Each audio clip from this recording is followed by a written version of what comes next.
ஆரம்பித்து விடலாம். இதுவரை இந்த 6 வருடம் அல்லது வளவனூரில் நான் வந்து 10 வருடம் இருந்தது இல்லையா, வகுப்புகள் எல்லாம் சொல்லிக் கொண்டு வந்தேன், சில பாடங்கள் எல்லாம் சொல்லிக் கொடுத்து கொண்டு வருகிறேன் அல்லவா. இப்போது நீங்கள் என்ன செய்யலாம் உங்களுடைய டெவலப்மெண்ட்ஸ் என்றால், உங்களுடைய முன்னேற்றத்திற்கு ரொட்டீன் லைஃப் என்று சொல்கிறார் அல்லவா, அன்றாட வாழ்க்கை, அதை சரியாக வாழுங்கள். எதையும் தொல்லைப்படுத்திக்காதீங்க. நான் ஆன்மீகமா போறேன், நான் அதுவா போறேன், அதனால நான் இந்த வேலைக்கு போறதில்ல, படிப்புக்கு போறதில்ல, அதெல்லாம் வேணாம், வேஸ்ட். அது பல தடவை சொல்லியாச்சு. முதல்ல உங்க ரொட்டீன் லைஃப்ல சரியாக படியுங்கள், வேலைக்கு செல்லுங்கள், குடும்ப பெண்கள் குடும்பத்தை கவனிச்சுனே வாங்க. ஆனா ஒரு நாளைக்கு பாத்தீங்கன்னா நீங்க வேஸ்ட் பண்ற டைம்னு பாத்தீங்கன்னா நிறைய இருக்கும். குறைஞ்சது 1 மணி நேரம் 2 மணி நேரமாவது ஊர்க்கதை அலசுவீங்க. ஏத்து வீட்டுல, பக்கத்து வீட்டுல, மச்சஞ்சி கூட, ஏதோ ஒண்ணு. பெண்களை சொல்றேன், அதுக்குள்ள ஆண்கள் மச்சஞ்சி கூட அலசுறது ஒரு கஷ்டமா சாமின்றான். வேஸ்ட் பண்ற டைம் இருக்கும். அந்த வேஸ்ட் பண்ற டைமை உபயோகப்படுத்திக்கொள். வீணாக்குகின்ற காலங்கள், தமிழ்ல சொல்றேன், வீணாக்குகின்ற காலங்களை இனிமேல் வீணாக்காதீர்கள்.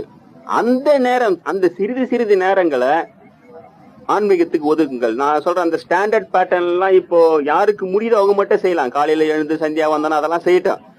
மற்றவர்கள் இந்த கால நேரத்தை பற்றி அதிகம் கவலைப்பட, எந்த நேரத்தை ஒதுக்க வேண்டும் கவலைப்படாது. மதியம் 2 மணிக்கு கூட உங்களுக்கு நேரம் கிடைக்குது. மதியம் 2 மணிக்கு உங்களுக்கு வந்து நேரம் ஒதுக்க முடியுது ஆன்மீகத்துக்காக அப்படின்னா கூட, அந்த 2 மணிக்கு ஒரு 10 நிமிஷம் சரியா ஒதுக்குங்க. அந்த 10 நிமிஷம் இங்க நாடி சுத்தி பயிற்சி அவ்வளவு 2 நிமிஷம் தான் செய்யணும். 2 நிமிஷம் தான். அது வேலையை அதுக்கு மேல செய்ய வேண்டிய அவசியமே இல்லை. இந்த நாடி சுத்தி பயிற்சியை 2 நிமிஷம் செய்யலாம். செஞ்சுட்டு வசி ஜபம், அது உங்களுக்கு வந்து அளவில்லாமல் செய்து கொண்டு போகலாம். யாரு அதுக்குள்ள மெழுகுவர்த்தி நாடி சுத்தி பயிற்சி செய்யல. அந்த வசி ஜபம் மாலை நேரம் இருக்கிறது அல்லவா, மாலை நேரத்துல மயக்கு மாலை பொழுதேணி போகணும் பாடி அது வீணாக்கலாம் இல்லையா. இப்ப நீங்க பாடவான டிவி வச்சா அது பாடி ஆடி எல்லாம் காட்டுகிறது. நல்ல வேலை ஆம்பளைங்கள் தொப்புல காட்டி ஆடு டான்ஸ் இன்னும் வரல.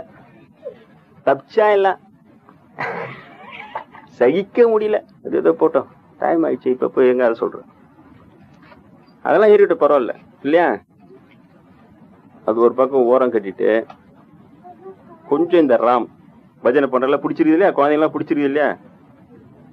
அழகா அந்த 6 மணிக்கு பள்ளியோட விட்டு வந்த உடனே கை காலெல்லாம் சுத்தி பண்ணிக்கின்னு ஒரு விபூதியோ இல்லது ஒரு திருநாமமோ ஏதோ ஒரு சின்ன குங்குமம் மஞ்சள் இட்டுன்னு இந்த மாதிரி சப்பலா கட்டை முடிஞ்சா வாங்குங்க. இல்ல அழகா 2 சாதாரண கட்டையை பசங்க நினைச்சா ரெடி பண்ணிவிடும். 2 சும்மா கட்டை கல்லு கூட வச்சு தாளம் போட்டுரும்.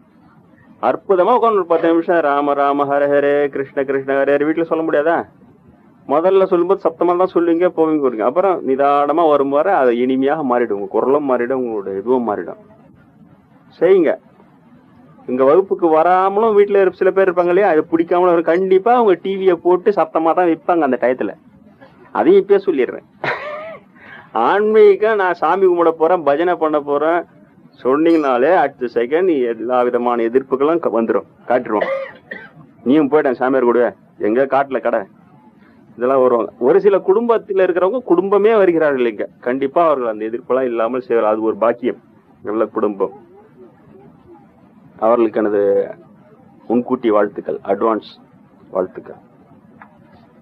அந்த வீணாக்குகின்ற நேரங்களை வீணாக்குன்னு அதுலயே நாக்கு வருது, அந்த நாக்கு வச்சுதான் வீணாக்கும். சுத்த குப்பை கதைங்களை யாரு கேட்டா அதுக்குன்னு ஒரு ஆள் இருக்கும். அப்படியே காதல சொரசம் ரொப்பி நம்ம மனசுல ரொப்பி மண்டையில் ரொப்பிட்டு போயிடும். மகான்கள் கதையா ரொப்புது. அது உனக்கு தெரியுமா, அப்பர் சுவாமிகளாம் அப்படியே கட்டி கடல்ல போட்டாங்களாம், அப்படியே நம்ம சிவாய நரம்பாரு அப்படியே மருந்துன்னு வந்துதான். இப்படியா பேசுறீங்க தானே உங்க நீங்க கதைய இல்லையா? இத பேசினா எவ்வளவு பக்தி எழும்போம். அப்பர் சாமி நினைத்தாலே அந்த அளவுக்கு நம்ம புனிதம் நம்முடைய உள்ளத்துல புகுறோம். இதுல ஒரு வருஷத்துல எத்தனை நாள் இந்த மாதிரி பேசுறீங்க நீங்களே கணக்கு போட்டு பாருங்க. அப்புறம் அந்த பொண்ணு என்னாச்சா, அது ஓடி போயிடுச்சு அப்பவே. இது 365 நாள்ல 500 வாட்டி இதுதான் பேசுறீங்க, அதான் கேக்குறீங்க. அதை மண்டையில ஏறுது, மனசுல ஏறுது, எல்லாம் ஓடுது. அப்ப நீங்க ராத்திரில தூங்கும் போது அவங்க எங்கெல்லாம் ஓடி இருப்பாங்க, எப்படி இப்படிலாம் ஓடி இருப்பாங்க, அதெல்லாம் ஓடி இருப்பாங்க, இப்படிலாம் ஓடி இருப்பாங்க. இந்த மாதிரி குரூப்பா ஓடி போறத பத்தி நிறைய வந்துட்டோம்னா சினிமாக்காரன் எடுத்துட்டான். +2 படிக்கிற பொண்ணே ஓடி போயிடலாமா கேக்குது. இந்த மாதிரி ஒரு படம் எடுத்தோம்னா ஓடுன்னு ஓடுது அது தியேட்டர்ல. தெரியுதா? அப்பதான் புரியுது தனி மனிதனாவும் நாம குட்டி சுவர் ஆகலாம், சினிமா படம் எடுத்து மொத்த சமுதாயத்தையும் சேர்த்து குட்டி சுவர் ஆகலாம். அதனால அப்படி எல்லாம் வேண்டாம். அது தனிப்பட்டாலே நமக்கு நஷ்டம். இப்ப தெரியாது உங்களுக்கு. அந்த ஆன்மா என்பதை தெரிந்தவர்களுக்கு தெரியும். நம்முடைய ஆன்மா நஷ்டப்படுகிறது. நான் பார்த்திருக்கிறேன். வெறும் சுகபோகம் வாழ்க்கை மட்டுமே வாழ்ந்து எப்பொழுது பார்த்தாலும் காசு பணத்திலே குறியா இருந்து பேரு கெட்ட பேரை பத்தி கவலைப்படாம அப்படி கருகுன்னு வாழ்ந்து நல்ல குணங்களே வளர்த்துக்காம திட்டுறது சீன்றது போன்றது இப்படியே வாழ்ந்த சில பெண்களுடைய ஆன்மாக்கள் நான் நேரடியா பாத்துறேன். அவங்களுக்கே தெரியாது. அவங்க ஆன்மாவை அவங்களே பார்த்தா பயந்துருவாங்க. அப்படியே உண்மையிலேயே காட்டேறின்றாங்களா அந்த மாதிரி இருக்குது அந்த ஆன்மா. கண்ணங்கரியல்னு அப்படியே கௌரவமா இருக்குது. பாத்துருக்கேன் நான். சாமிகள் காமிச்சிருக்காரு. அந்த 3வது கண் திறந்து விட்டா அதெல்லாம் தெரியும். எல்லாமே பார்த்தாலும் தெரிஞ்சு இருக்குன்னு சொல்ல முடியாது. அப்படி தெரிஞ்சா இங்க தைரியமா நான் எதிர்க்க உட்காந்து இருக்க முடியுமா? உங்க எதிர்க்கல நல்ல வேலை நிறைய டயத்துல தெரியாது. இப்படி எதனா குத்தனாதான் கொஞ்சம் வரைக்கும், வேற ஒண்ணும் இல்லை, கவலைப்படாது. அது மாதிரி பாத்திருக்கேன். நீங்க ஒண்ணு அந்த மாதிரி ஒண்ணும் வாழல சொல்றேன். 60-70 வயசுக்கு வரைக்குமே சாமி பூதம் மகான்கள் நல்ல குணம் இதை பத்தியே கவலைப்படாம வெறும் சுகபோகம் இல்லையா மட்டுமே வாழ்ந்து உடம்புனே வாழ்ந்து விட்ட ஒரு பெண்ணினுடைய ஆன்மாவை நான் பார்த்திருக்கேன். அவ்வளவு கருப்பா இருக்கு, அவ்வளவு கடூரமா இருக்குது. ஒரு குச்சின்னு ஓடியாருது அது. ஆஹா, அப்பதான் நமக்கு சமுதாயத்துக்கு நான் என் அளவிலே நான் சமுதாயத்தை எச்சரிக்க வேண்டிய கடமை எனக்கு இருக்குது. மக்களே, நீ தயவு செய்து சொல்றேன், வாழ்க்கை வாழ்வதற்கே அதனால கடைசி வரைக்கும் வாழ்க்கை அனுபவிச்சுட்டு செத்துருவோம் அப்படிங்கிற கொள்கை எல்லாம் வேஸ்ட். பாக்குறதுக்கு அட்ராக்டிவா இருக்கும். டேக் இட் ஈஸி பாலிசின்னு சொல்லிட்டு நெறி தவறி வாழ்கின்ற வாழ்க்கையெல்லாம் ஈஸியா எடுத்துக்கோன்னு சொல்லிட்டு சொல்லுது. இந்த சினிமாவும் சொல்லுது, இதெல்லாம் சொல்லுது. ஆனா ஏமாந்துடாதீங்க. ஏன்னா அவன் ஆன்மா மட்டுமே கெட்டு போறது, உங்க சொந்த ஆத்மா கெட்டு போயிருக்கும். கெட்டு போய் உள்ள கர்ண கொடூரமா ஒரு ஆத்மா வர செத்த பிறகு இந்த ஆன்மாவை தான் நீங்க சுத்தி கிடக்கணும். இஷ்டமா? இப்பவே நம்மளுக்கு ஏதாவது ஒரு ஃபேர் அண்ட் லவ்லிய போட்டும் ஒரு லிப்ஸ்டிக்ல ஒரு மைல்டு லிப்ஸ்டிக்கான கிராமம், அதனால லிப்ஸ்டிக் போன சுத்தம் ஏதாவது கிண்டல் அடிப்பாங்கன்னு சொல்லிட்டு லிப்ஸ்டிக் போட்டா மாதிரி தெரியாம போதா மாதிரி தெரியாம எதனா லிப்ஸ்டிக் இருக்குதான்னு பார்த்து அழகா இருக்கணும்ன்றதான் அவன் விரும்புவான். அழகான உருவமா சுத்தி நிக்கிறதான் ஆணும் சரி பெண்ணும் சரி விரும்புவான். கர்ண கடூரமா காட்டேரி மாதிரி சுத்துவேன்றது உண்மை தெரிஞ்சிச்சுன்னா யாராவது அதை விரும்புவாங்களா? ஆனா இப்ப உங்களுக்கு சொல்றேன், அப்படி இருக்கிறது.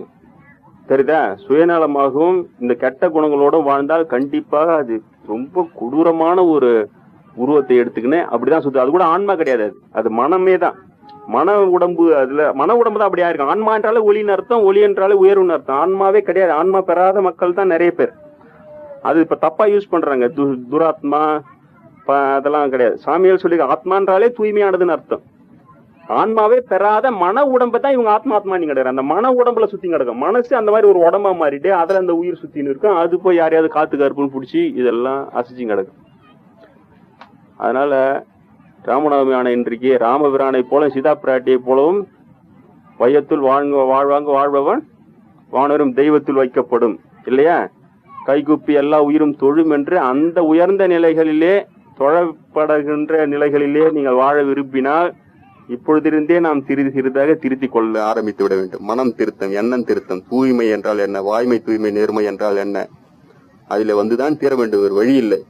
வாழ்க்கை வாழ்வதற்கே டேக் இட் ஈஸி பாலிசி இதெல்லாம் ஒண்ணு சரியா வராது. அப்படியே அனுபவிச்சுன்னா போயிட வேண்டியதுதான். நெறி தெரிய பத்தி எனக்கு கவலை இல்லைன்னு சொன்னா கண்டிப்பாக அப்படி சுத்திக்கிட்டு நீங்க யாரையாவது பிடிச்சி ஆட்டினீங்கன்னா அவன் மூலமா என்கிட்ட தான் இட்டுன்னு வருவாங்க. இதை ஓட்டு ஒண்ணு பிடிச்சின்னு ஆட்டுறது. ஓ, நம்ம கிளாஸுக்கும் உருப்படாத போன்டா இது.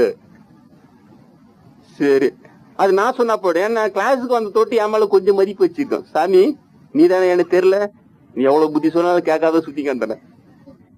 சரி, என்னம்மா விட்டுட்டு போயேன், பாவம் நம்ம பையன். சரி நீ சொல்றன்னு போறேன்னு போயிடும். அந்த ஒரு அளவுக்குனா சொல்றேன் தவிர வேறு உயர்ந்த விஷயங்கள்லாம் இல்லை. அதனால இப்பொழுது பூஜையை நாம் ஆரம்பிக்கலாம். அந்த பூஜையின் முடிவாக இதை வேண்டிக் கொள்ளுங்கள். உலக சௌகரியங்களும் தான் வேண்டும், அதுவும் தான் வேண்டிக் கொள்ள வேண்டும். பகவானே, அந்த உயர்ந்த இறைநிலைகள், உயர்ந்த ஒழுக்கங்கள், உயர்ந்த விஷயங்களை நாங்களும் அனுபவிப்பதற்கு எங்களுக்கு அனுகிரகம் செய்ய வேண்டிக் கொண்டு இன்றைய பூஜையை மேற்கொள்ளலாம்.